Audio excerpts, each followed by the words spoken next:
That's one thing we all have in common here. All of us have a kind of built-in gyro compass, or a built-in sense that we should feel right about things. We do.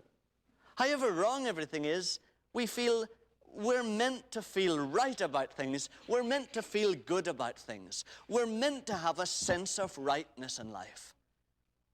And there's some power inside us that keeps urging us to try to make things right. And so many of us involve ourselves in all kinds of self-improvement efforts. Periodically, we indulge ourselves in some new self-improvement program.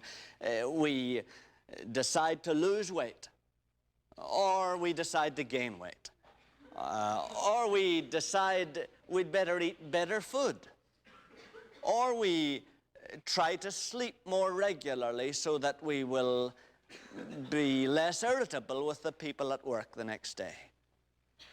Or we decide we'll try to improve our communication skills so that we'll be able to communicate better with our friends and our colleagues.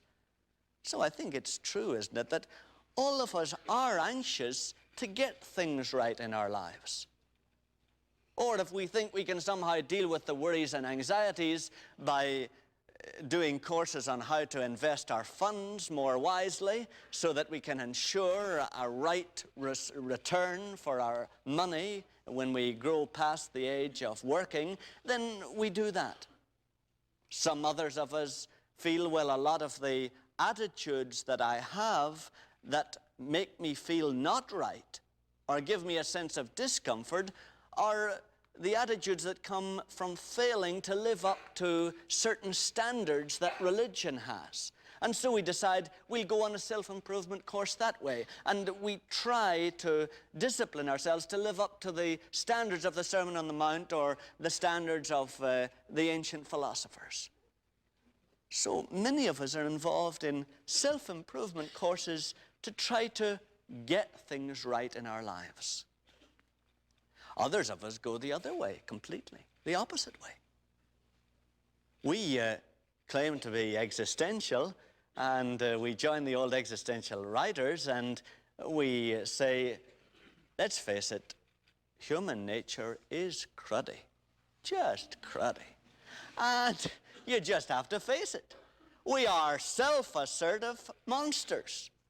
We are always involved in self-defense. We're always involved in lust and hate and resentments and criticisms. We're always involved in paranoia or in persecuting somebody else. That's human nature. Let's just face it. Let's just call it like it is. Let's just be what we are. We're miserable wretches. Let's be that way.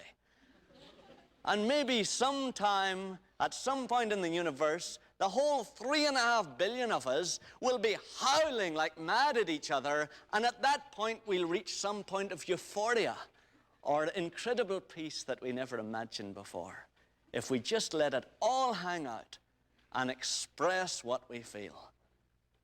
And so some of us have decided we'll just go with it. We'll just go with the attitudes of resentment and criticism and self-defensiveness and self-assertiveness and anger and irritability that we have. That's the way we are. We'll just be that way. And maybe then we'll feel right about it. We'll feel, okay, we are what we are. And at least it'll take away the tension of not feeling that we're right.